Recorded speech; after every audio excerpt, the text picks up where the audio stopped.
Associate Vice President for Economic Development at UMass. I'm in the President's Office. We're a 5-campus system across the Commonwealth. So I work out of Boston, and previous to this I was the publisher and editor of Mass High Tech, which is a technology journal, a business journal for technology life sciences companies, and I have been there and the predecessor of the Boston Business Journal since 1998. So I've been in Boston working with businesses and technology companies for quite a while. I'm now helping the university to interact with business and government and entrepreneurship efforts across our system. So that's me. And what I would like to do now is just we'll introduce the panelists briefly, but I will let you know that if you are here to learn about what to be aware of when selling to K through 12, you are in the wrong room. So this is what to be aware of when selling to higher ed.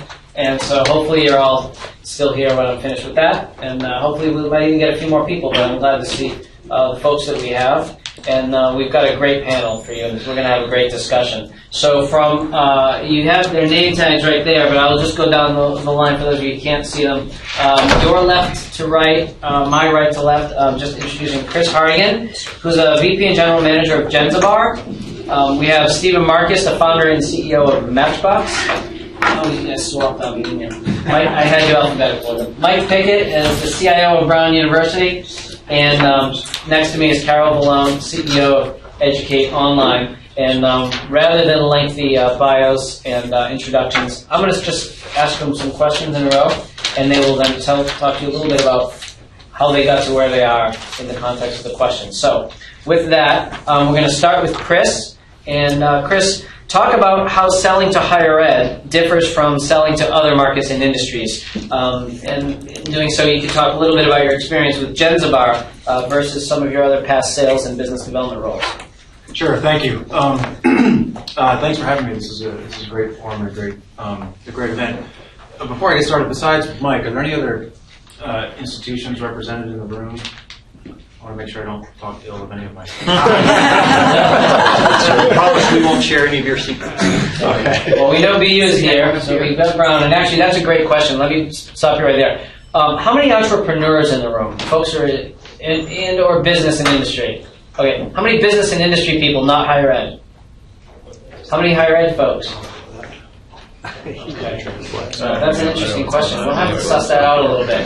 Yeah. Okay. Well, I've been doing this for about 10 years, and at Genzabar we sell enterprise systems. I've been on sales teams that have sold some pretty large systems. So a lot of my experience stems from big ticket items, and one of the biggest challenges. And I came out of financial services before that, so I have a little bit more experience. In my earlier days in more of a transactional environment. It's definitely much more of a consultative sale environment in higher education. One of the biggest challenges I've experienced is you're not always selling to a person, you're often selling to a committee, right?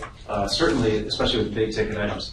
And one of the challenging things is, I feel in higher education is just by virtue of the way organizations are structured, it only takes one person on that committee to say no at any point in time, right? Somebody at the end of the day is going to say yes, but because the entire committee is made up of influencers, there's a ton of influencers in these decisions. Because the entire committee is made up of influencers, it only takes one person to say no, and oftentimes that one person on a committee of 10 or 12 can stop your deal dead in the tracks. So that's always been a big challenge of us, and when I work with our sales teams, I try to make sure that they understand that, and they have to be selling to an entire committee. You have to really take the time to understand the motivations, the emotions sometimes of everybody on that committee, because all it takes is one stop sign being held up at a committee meeting, from my experience, to stop your deal dead in the tracks. One of the things, one of the good things I like about selling into higher education, and again, I've been doing this for 10 years, so maybe I'm just a totally guiding rule at this point in time. Your good customers, once a customer is satisfied and once you get in there, a good customer can be really pretty much your best salesperson, I believe. Not only are we talking about just references, right? You put your logo on your website and you get a quote from them, maybe a white paper, maybe a press release. But I've got customers who will literally pick up the phone for me and make sales calls. We don't call it sales calls, right? We call it reference calls, or we call it adoption calls, or we call it, check-in calls or whatever. But they would literally pick up the phone and call a peer or a contact or a colleague at another institution who they don't know, and ask them if they have any questions about Jenzabar, about the system that they're contemplating buying, and sometimes invite them to campus for a visit. And the power of that network and the power of that reference is incredibly valuable, I feel. And then lastly, I don't know too many other industries where the entire industry provides a directory of all the contacts, all the contact titles, and how to contact them and what their job responsibilities are for free to the public, right? So we get these directories every year. We're not selling M&Ms through convenience stores where we know generally how many were sold and where they were sold. We know exactly who is our potential buyer and who is our potential customer. We know their name, we know their contact information, we know their email address, and through our network we can find out a lot more about them. So when we talk about customer segmentation, we talk about segments of one. Right? We try to build a segment of one because we have the data, we have the information available to us. And shame on us if we don't use that appropriately. So you can get in really, really close with your prospects, with your customers in this industry. You can look them in the whites of the eye, you know exactly who they are when it comes time to make that decision. I don't know too many other industries where you can do that. Great, thank you, Chris. Mike Pickett, as a CIO, the CIOs that I know are pretty much barraged daily by vendor calls. My question for you was, when we talked to you earlier, was whether you even answer your phone. But I guess what I would probably ask for the benefit of this group is, what do entrepreneurs and investors need to understand about your environment, higher ed IT, to be most effective in reaching you? And then you can answer whether or not you actually answer your phone as well. Okay. So I think you really have a great perception into higher ed. We're very risk averse because it's like you said, a tie is considered 43-1. And everybody can point to things. Even the president's afraid of the faculty because you can't fire faculty. So it makes for an environment that can be highly charged and political, where decisions are very, very, very slow. I didn't say that. I'm sorry. I'm paraphrasing. I didn't want to say that. And so you have to be really careful how you approach this. Vendors don't talk to me unless they come in with a recommendation from a high-placed alumni, a president, vice president, somebody whose judgment I trust, or a colleague. And you are absolutely right. We are totally incestuous in talking to our peers. The research universities, CIO, it's not consortium, they use another word, collegiate, is a group that I depend on very highly, about 50 to 60 CIOs from top-end research universities around the country. And we talk all the time. Our lists buzz every day. And some people are nodding, yes, they're part of those lists. And we are not shy at all about saying, so I'm getting this from somebody, what did you hear? And we compare notes and we go, that doesn't make sense, or that didn't work at my site and I'm switching over to this new vendor. So part of the deal for an entrepreneur is getting your foot in the door at one of these places. So there's a few groups like this around the country. Common Solution Group is a smaller, different group. Not all are ones, but most of them are. So a good bit of overlap, slightly different types of program, but very, very similar in terms of really active in consulting with each other. We all, not all of us, but the various parts of the country have university CIO consortiums, and I think they all work pretty much the same. So get in with one of those, and you probably will have a foothold, and you can start pecking away at it. But getting your foot in the door is the tough part. And I will answer ahead of time. No, I don't answer my phone. I seriously have not answered a vendor call for years. I seriously haven't. My assistant Wendy knows how to handle vendor calls. She gets them to the right director. They don't hit me because I don't. CIOs don't know anything. We'll make a mess of it. So we get it to the person who's actually has more information, who's more responsible for that direct piece of the business. Then we ask really tough questions. We're held responsible at the top of the organization for, is it technically astute, good? Does it have a good life cycle? Is the company stable enough? And by that, I think back to my early days when I put a big contract out to what we subsequently called the three guys in Jersey in a garage. And they didn't make it. Lots of them do. These guys didn't. And so Duke University Medical Center was stuck with some software running on a set of libraries that was no longer supported. So you learn things like this, and you take some bets, and some bets are good, some are not. Anyway, those are the kind of things that a CIO is responsible for in terms of influencing, if it's a big university. The governance also works that a dean, for example, the dean of the college is going to make the final call on do we buy a piece of software that does student information systems, not the CIO. I may bring it to her as a possible solution. I may tell her what I know about the company and how viable it is, the technology, how stable, redundancy, backup, disaster recovery, all those things that we really, really care about. Her eyes roll when I talk about it. But she cares about how does it work for students? How does it work for teaching? So you got to find out a little bit about the organization, I think, to know who to talk to. And it may not be obvious. The CIO, if you can ever get up with them, can help you. But so can other people. And I think that's where you have to maybe even Google the word governance, IT governance, as you're poking around. Because as you mentioned, the names are all out there. You just have to start decoding it. I do get a little peeved when people assume that they can just talk to the CIO and I'll decode it for them. No. Way too many things to decode all of that for everybody. Great, thank you very much, Mike. Stephen, so we heard a little bit from Chris about selling from the perspective of a larger company. You're coming from a startup, so you're a lot smaller, so you have a different set of challenges when selling to higher ed. I'd love to hear about the sales cycle from your perspective, the barriers to entry, and then, of course, your experience in working in startups, and so how your experience has prepared you for this role. Talk to us a little bit about that. Sure. Yeah, thanks. I think you guys both hit the nail on the head, so little pieces of both of those stories that play into having a startup. Please speak in like the tape. Get nice and close. There you go. There are different pieces that play into here. Is that it is it's decision. The decisions are made by consensus. They're made by committees. Fortunately, we sell software to help them make decisions on committees, so it works out well. But at the end of the day, us learning about that sales cycle is completely unique. I've been in the enterprise space for 20 years. I've only sold B2B. We got into this market. It was unique. I'm not used to the consensus sell, so that was unusual. Finding the right people is really easy. Finding the budget is completely different. Yeah. Budgets are the most obfuscated thing in higher education. There are pieces of budgets that are pulled in at different times. People move, jockey things around. You have to be cognizant of the sales cycles of the college. The actual fiscal years, they vary. I mean, almost every place has a little bit of a permutation of that. Getting your first customer is always the hardest thing. Getting your first set of customers, they are very siloed. You might think you have one university, but it really is exactly right. There's the decisions are made at the department level or the program level, and they all have their own sort of needs and business processes that they're trying to support.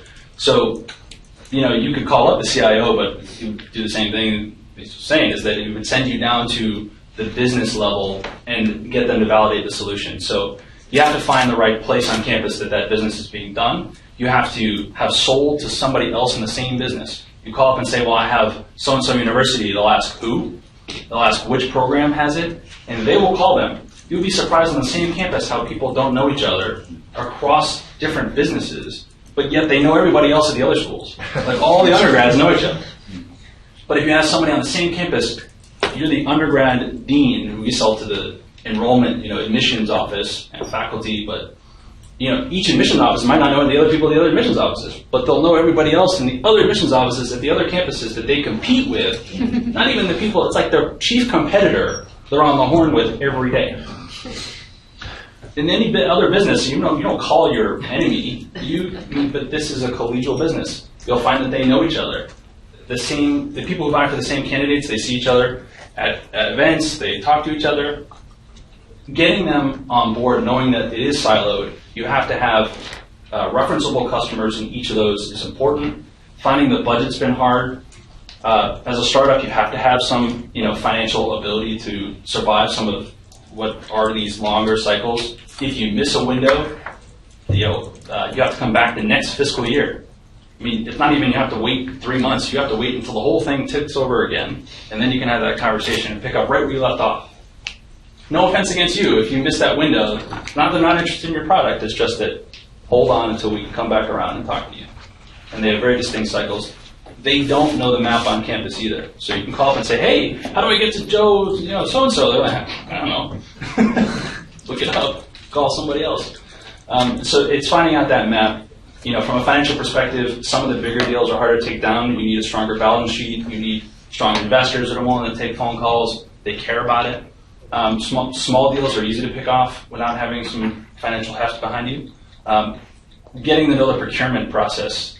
One thing that I knew before going into this is how to get through procurement. That is not for the faint of heart. Different procurement offices all have different hoops to run through. Security, checks, different vendor guidelines, and things you need to sign off on. Understanding how to navigate a contract and knowing how to vet the farm for indemnification and what happens if something goes wrong. I mean, I've been through those, but you can get buried pretty quickly, and you need to know how to navigate. And speaking from someone from a large public research university, it can get even hairier if it's a public versus a private. And we're going to get into that. We're going to talk a little bit more about the differences between public and private, large and small. You mentioned R1. I think some folks in here might not know what R1 is, so we're going to talk a little bit about that. But before we do, I want to just make sure that we hear from Carol Malone, who has been in this business for a while. And so WebCT, there may be some people who don't know WebCT. So you started that in 1999. How does what you're doing now compare with the industry, the ed tech space 20 years ago? And then we'll talk a little bit, then what we can do is move what you're doing now, and we'll talk a little bit. So I'm going to start with you, and we're going to go back this way after that. Okay, great. So have any of you experienced WebCT, either as an institute? Okay, good. So I hope all of you would then put your hands back up and say you had a great experience with WebCT. Thanks. So as you know, we were one of the first with Blackboard to develop e-learning for higher education, and at that point in time, there were no e-learning applications in education, which seems strange to think of that, because when you look at the adoption today, it's pervasive. But we were out as pioneers developing a concept around interactions between faculty and students to impact the learning experience. So when I was asked about what was the market like then versus what's it like now, we had to educate the market in the concept of e-learning. What is it? Why do you need it? Why would you want it? What issues would it help you address? And then we had to develop a technology that would serve those needs, and then we had to sell that and broadly distribute that. So at the time, the issue was that campuses had network infrastructure, but there were no applications for faculty and students. So set out to develop a business model where we would inexpensively license the technology, and our revenue was around a .com model. So our biggest investor was CMGI. Do people remember CMGI? Sure. Yeah. So they started off with us. So we were going to be a .com and use a commerce model and eyeballs to get our revenue stream. So average $1,900 per license for the application. And so we set out in the marketplace, and we built up millions and millions of students using the application. And then the whole .com crash occurred. And then interestingly enough for us, which was very valuable, was that the application started to get some traction. I did want to back up a minute. When the company was first started and we had this concept of e-learning, we went out to get people that were thought leaders in education to say, this is going to be an unbelievable application. And one of the quotes I remember using was from John Chambers, Cisco. It was my opening, anybody that was in investment banking, it was my opening quote on my pitch, which was, education over the internet is going to be so big, it's going to make email usage look like a rounding error. So people like him, and then thought leaders within educational institutions, it would have been people like Mike at the time that would say that, yes, this is an application that we are going to use. So sort of when you're very early on, that was really important to us. Although I have to say, the grounds on which we sit today, when I came and spoke to MIT, they said faculty and students will never do this. So just a little inside scoop. So Harvard said the same thing, actually. I couldn't get the Ivies to admit that anybody would do this. So you set out, we developed the application, inexpensively licensing the application. Lots of students are using the application. And we did it from the bottom up, which if you're doing a consumer-based model, that's great. But we have a hell of a time then when we built out an enterprise application and brought the price points way up, because then we were trying to go top down in the institution. And fortunately for us, as the .com market crashed, our customers wanted more and more functionality. So we were able to build out an application that added value and was able to be priced at a much higher level. So we ended up 100,000+ per year on a license model, plus services on top of that, which is a real business. But sort of that transition was really difficult when we started from the bottom up. So again, we had sort of faculty and students dabbling. Students really pulled the market, faculty pulled the market. We had a lot of publishers who were partners of ours, and the only way we got the publishers into the marketplace was to have the institutions themselves say, I want your content in this application because I'm using it. So we had to pull it through the market that way. And from the value proposition standpoint, we really had to then, and we still do now, talk about ROI when you're selling strategically to an institution. Think in terms of revenue, cost, and quality. And so the top-down model is really around, can I influence your revenue stream? Can I impact your cost structures? And can I impact your quality? And quality takes the form often in academic outcomes around pass rates, retention rates. Think about all the accrediting issues that the institution is dealing with. But to me, probably one of the biggest jewels in education is that many institutions are thinking about the institution as the business of education, and a revenue, cost, and quality issue is really what's going to get the attention in the president and the C-suite. So what I'm doing today is Educate Online. And it's a Sterling Partners backed company. The organization you probably know, Sylvan Learning, Laureate, Walden University. I'm in that sort of portfolio. And we do live online instruction. We specifically focus on gateway skills for career and college readiness. It's math, reading, and writing. Interesting difference now. So 2/3 of 4th graders and 2/3 of 8th graders are below proficiencies in math and reading on nationals tests, right? You get to college, 60+% of students are below college ready level in math and reading. Pathetic numbers. So millions and millions of dollars are spent at the post-secondary level today around remediation. And it is deemed incredibly ineffective because you get high dropout rates. So strategically different than it was before. With WebCT, we had to educate the market in the need for e-learning and that there's pain around that and dollars should be allocated to that. This business, there's the CUNY system, $72 million on remediation. You go into the Florida system, $160+ million on remediation. The dollars are being spent. Our challenge is having them spend it on what we do. So when I took over the company, I just took it over last year, it was a tutoring company. Well, who's going to spend millions of dollars on tutoring? No, what we do is we impact academic outcomes, and we've demonstrated outcomes to improve pass rates, retention rates, and graduation rates for post-secondary students. And we've actually developed an ROI calculator. We did this for WebCT too, by the way. I have found that to be incredibly powerful when you're dealing with senior level executives. The ROI calculator, which shows this is the way you do business today, and calculate that. Build out the model with the institution. This is how we can impact your financial models and your academic outcomes in a different business model. And then they then see the numbers and they see the academic benefits in their terminology. So that is consistent from then until now as a powerful tool that we've used in both environments. So today it's about reallocating dollars in terms of the business that we provide. And when you're thinking about starting and getting into education, often it is a case of they spend dollars doing something similar to what your service is, and you've got to figure out how to allocate those dollars over to what you do.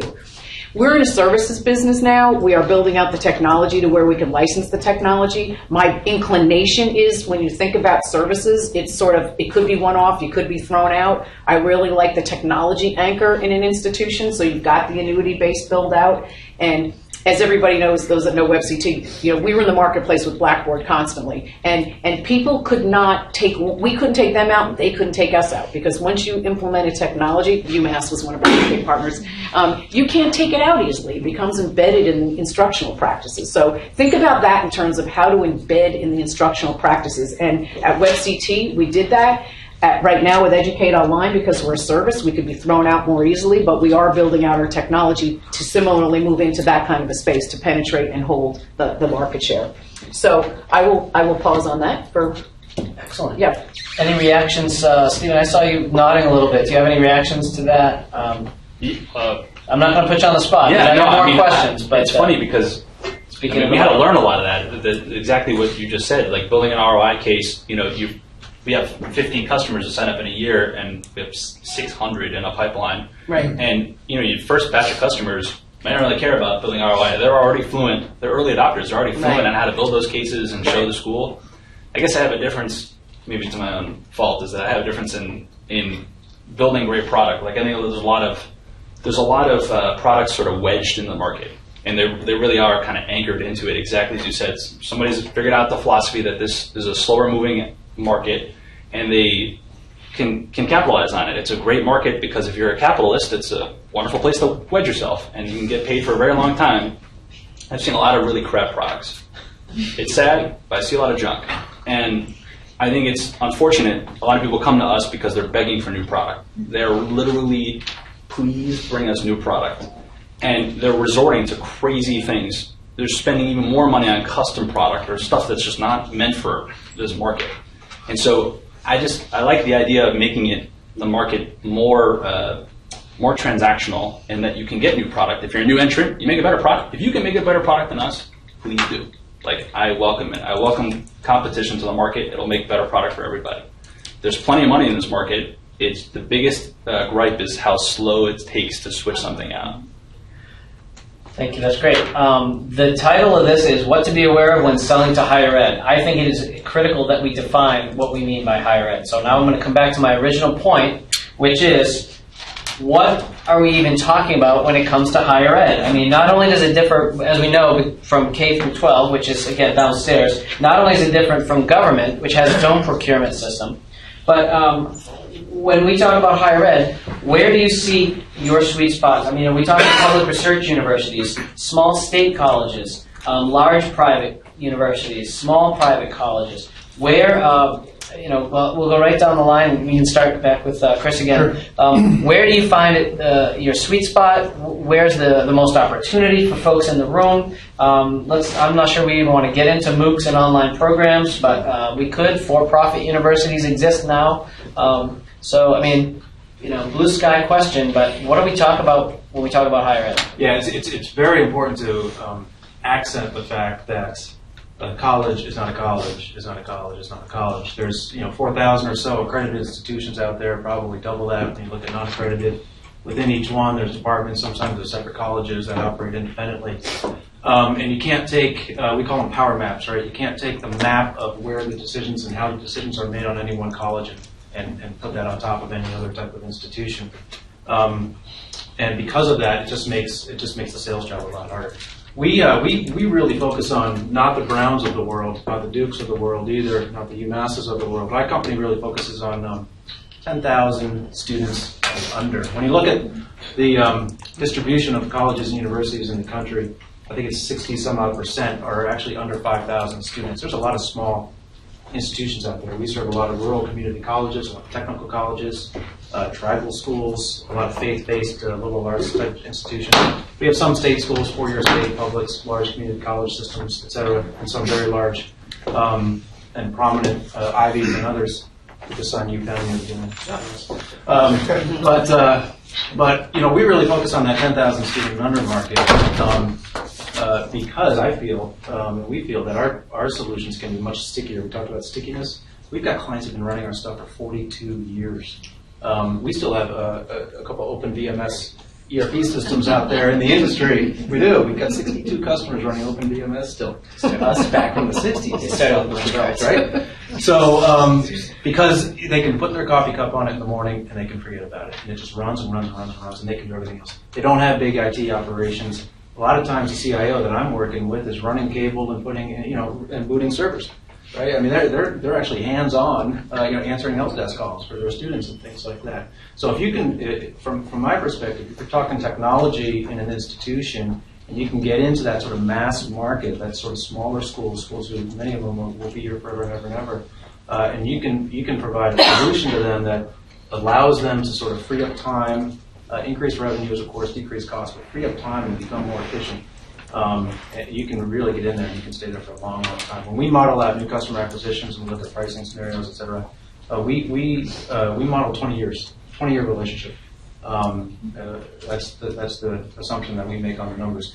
And if you can do your job right, you can get that easily. So I'm going to head down slightly a different path simply because I'm the only university speaking on this committee. And think mostly, I'm aiming towards the entrepreneurial, smaller startup types of people. My dad was an inventor. He started up 2 companies, had 43 patents. So I kind of been around those guys. One of the things that, if I were you, I would be thinking about is this power of free. We all know how that's disrupting everything. Brown, in the last 3 years, has adopted Google Apps for Education across the board, faculty, staff, students, with well over 90% either extremely satisfied or satisfied. So that's free. Hard to compete with that. I sold that one actually as a cost avoidance because we actually had to spend some money in terms of Google support and training and continue to do that. So as a marketing approach, you might even think not about ROI, but cost avoidance. And so sometimes that's a real push. It's difficult to actually calculate how much Google Apps for Ed is worth because of the variety of things that comes with it. We adopted Workday, which is our ERP system in the cloud, put it in last July for human capital management and benefits and payroll and such, and we'll go live on financials this July, replacing 25-year-old mainframe-based systems. And we are on our very last term, coming off of WebCT, Blackboard, onto Canvas, which is also a cloud-based system. So one of the things I'm seeing, Brown is very early on this curve in the college and university realm in terms of adoption of these types of systems. But that was because we were so far behind, right? We had to jump and the opportunities have to present themselves. But I think there's going to be a lot of this jumping. And one of the things that comes with this is this issue of, as new entrepreneurs are coming in, as you're moving into new market space that really there's not a lot of people in there, you're new and the university is still not quite sure about what it's needing. And it really makes for a good conversation where if you can bring something to the table, fess up and say, we actually could use you. We value you. You may be a community college, you may be an Ivy League, who knows what you are. But if we could get you just to pilot this in a department and give us feedback on how it works, help us tune our functionality, if it makes sense, and it makes sense for everybody, suddenly our product gets a ton better and you get a cost advantage. And whenever you say cost advantage, even CIOs start answering phone calls. Actually, you're absolutely correct. Most CIOs don't do what I do in terms of how many people in the budgets and things like that. Most of them they do real work. And those are people that you really can convince if you can show them. And part of showing them is perhaps giving them something for free or a pretty good discount on the first time in.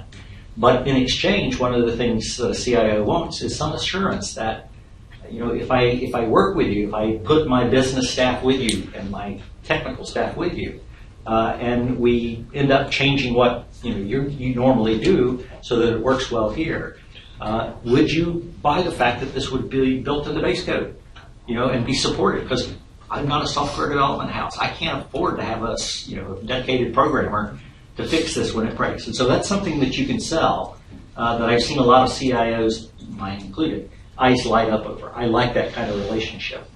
Talk about a sticky relationship. That's a great one. A few other, I'll just run through a couple of things really quickly. The whole thing about being straight up front with what you need, what you want, what you can bring, and then listen really, really, really well, including asking who is leading, if it's academic tech, who's leading academic tech? Like you said, it's going to be different at every school. So, and there's 2 people at Brown. Device independence is a huge, huge thing. So if you can weave that into your conversation, do it, please. Other open things that you may or may not have anticipated, but are really, really important, is this common infrastructure idea, common authorization and authentication. And some of the shibboleth is a key word in this, or in common. If your products don't yet support this, it's probably a good idea to say to somebody, hey, could you spend half a week and look up the InCommon Foundation, look up Shibboleth, and try to get a hold of some people. And we want to be able to support this because somebody's going to do it. And it's a fairly standard higher ed capability. It's one the U.S. government is interested in too. So this is something that may give you some power. It's kind of like common plumbing. Thank you, Mike. Yep. We're closing in on 10 minutes left, and I want to make sure that we have time for questions. So while you think about questions for the next minute to 2 minutes, I'm going to let Stephen get a crack at this question, and Carol, but you get about a minute each.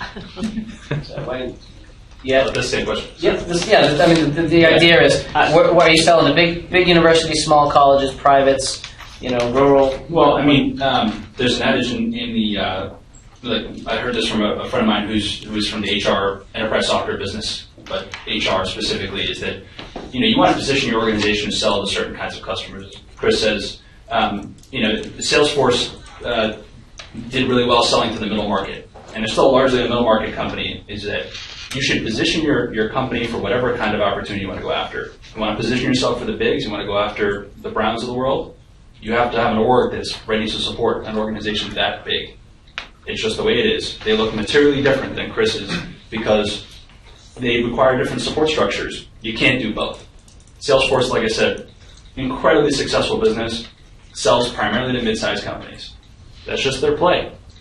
Really hard to change mid-flight to something else, and it's really hard to try to support all of them. You can't make all the products, can't make them all for everybody, you can't make everybody happy, but they do require support. I will say one more thing about open source software. Super fascinating, great way to get in. The true cost of owning software is still the cost of owning software. It's just the upfront is a lot lower. This market loves open source software, but you have to be very fluent in open source. So if you do that route, Open standards. or open standards or open source, Open standards. open standards. Thank you, Stephen. And Carol, you get the last word on that topic. Yeah, I would just add there's clear segmentation in post-secondary. So if you've got community colleges, you've got research universities, you've got state schools, you've got small privates.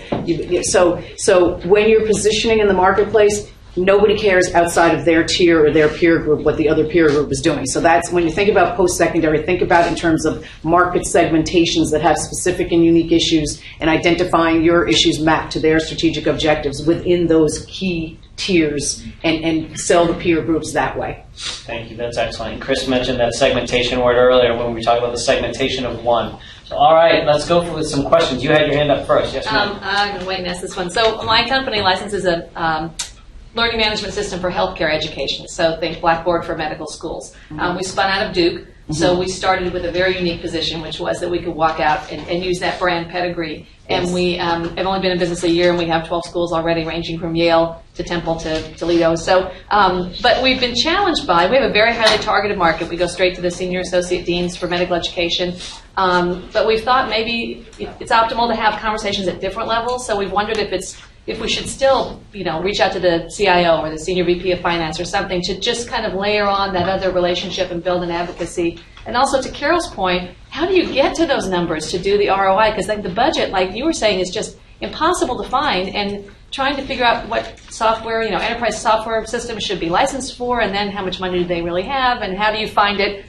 They say they don't have money. Well, the money's there. It's just not being spent efficiently, and we want to have them spend it on us. But to try to get our hands around those numbers has been very, very challenging. Great couple of questions in there. So do we? Does she layer on and get advocacy at a different layer of the sales, Carol, the sales target, or do you want to talk about the ROI and finding the budget? Take it. All right. So, all right. You take the first one. I'll take the second. I can only give you a little bit of perspective selling to med schools. Speak into the mic, Chris. Sorry, a little bit of perspective selling to med schools and nursing schools. If they're associated with a hospital, go to the hospital. Hospitals got the money, and they often fund the colleges themselves. So we've spent a lot of time banging our heads against the walls in med schools for them only to tell us the hospital's not going to fund this project. So the hospital first. But that's besides that. That's the only. That's good. I didn't know that. That's the only little tip I can give you. So I was at Duke Med for 12 years. And, We weren't part of that problem you talked about. Sure. Mike. And I totally agree with that. You do need to talk to the CIO and the business folks because, especially in the hospital, they will help you. They'll help you figure that out. It is very different. The cycles really do vary all over the place. One of the strategies I would suggest to you in terms of the contract process is to say, look, we won't know this information. We can't come up with what the ROI is going to be, but what we do is a blueprint process. Just like you hire an architect to come in to lay out a new building, that's what we'll do. Only we'll build it around our product. We'll do a fit gap, and we'll tell you, oh, this is what we could do to really spiff up your business process. It would save you this much money. That's the way you entrench yourself. And then guess what? After you do your blueprint, they say, could you do this for us? Carol. So in terms of the ROI calculator, it's funny because just went through this whole drill with Educate Online, having taken the company over. So it's a very much iterative process. So sitting down with senior people in institutions and saying, let's talk about how you do business, the way you do business today, and the cost structure that's associated with that, and the outcomes or the benefits you get as a result of the way you're doing business today. So instead of being conceptual, you're providing developmental education today. What does it cost you for developmental educational faculty? What does it cost you for your classroom structures? What does it cost you to recruit students? What does it cost you to replace students? So thinking about all the points along the chain of you're recruiting a student in, you're paying for instruction for that student, you're losing a certain amount of students, you're losing back-end revenue, you have more costs because you're duplicating costs because you have to now bring in another student. So think about the value chain and the pricing and the revenue associated with the way they do business today, and then how you would layer and replace that and make that better for them to produce better outcomes. But I found that I did this myself, just, why not, right? Because it's a great conversation to have to senior executives, and we're all talking about the fact that in post-secondary, people are academics. They want to learn together, they want to build industries together, and WebCT was built by the customers, not by us.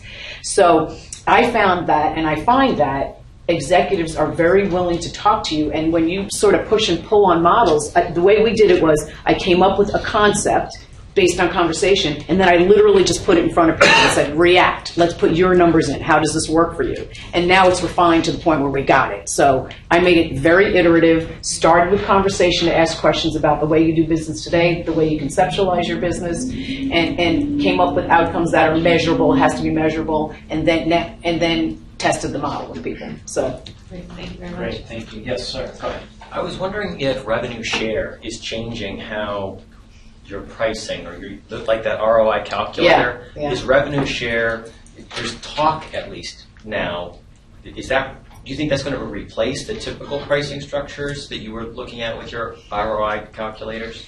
I think revenue share is part of it, right? Okay. So that's just another component in terms of the value that you could bring to generate revenue, right? So you can add value in the revenue part of it. So I guess I was thinking back to what Mike was saying, offering it for free in partnership with this revenue share model down the road as the revenue increases. There's an agreed upon We share both benefit. or a shared risk model, Yeah, right? okay, So, okay. so revenue share is one thing, but it's also shared risk based on success. Right. That's a hot topic right now too. Right. If I'm successful, you're successful, I'll give you more. Institution will give you more if we're both successful.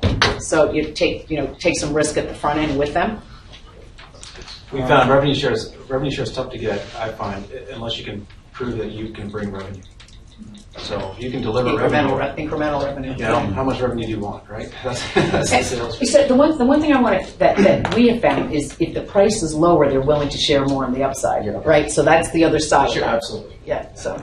Great, next question, yep. I have a question for the vendors on the panel. There's been a huge shift from license cost models to subscription cost models. Right. Yep. And I'm curious if, in your experience selling a subscription cost model, you're solving a problem that's typically inefficient in today's sort of academic environment, but it's hard to justify the same amount of cost that a licensed business selling a license used to charge for your service, as opposed to your like monthly or annual subscription pricing. So how do you get the same amount of money that the licensed vendors used to get?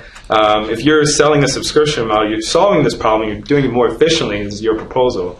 But oftentimes you aren't able to get the same amount of money that the licensed 5-year contract with the licensed vendor can. So this is a good question. Licensing model versus the software, what is on demand or software as a service, right? The second part of that question is, you sell one to the CIO or the C-level, you sell the other one to the user, right? Because now Mike's can't implement anything because the faculty member is doing it on their own. So I might just add that extra layer to it, but I'd love to hear your thoughts on that, Carol and Steve. Yeah, And Chris. so one of the things that's interesting about that is careful on the subscription model in terms of demotivating buying behavior. So when in the early days of WebCT, when we just few in the institution were using it worked, but you reach a point where they need to know, Mike needs to know, what's my budget going to be, right? And so if it's a model that's a pay-as-you-drink model, it can sometimes be demotivating because you're repressing, you're suppressing the demand. And so you want to open it up. So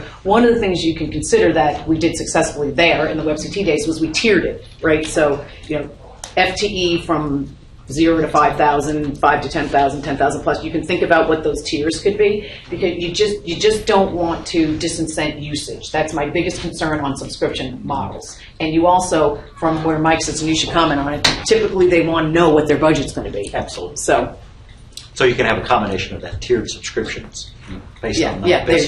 yeah. Stephen, you have something to add? Yeah, I would just say that's the hardest thing in this market is pricing correctly. If you look at any of the other vendors, you look at price sheets from Oracle, look at I'm looking at Genza bars, but you look at